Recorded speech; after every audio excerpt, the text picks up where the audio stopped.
soccer news first from the English Premier League, and it was an important game for Manchester City. They, the defending champions, so they trying hard to stay in the top 4 of the English Premier League to play Champions League soccer next year. Actually, 5 teams from England will qualify this year.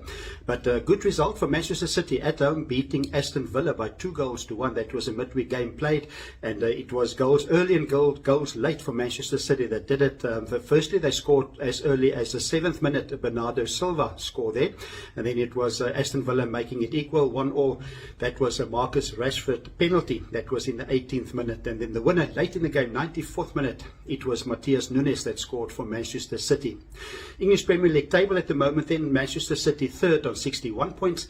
Aston Villa dropped down to 7th on 57 points, and they've played 1 game more than all the other teams. They've played 34 games. So another midweek game that's going to be played on Wednesday evening. Important game for Arsenal. They have a home game against Crystal Palace. They're trying to stay in touch with Liverpool leading at the moment. But if Arsenal lose that game against Crystal Palace, it will be Liverpool that will be the champions of the season.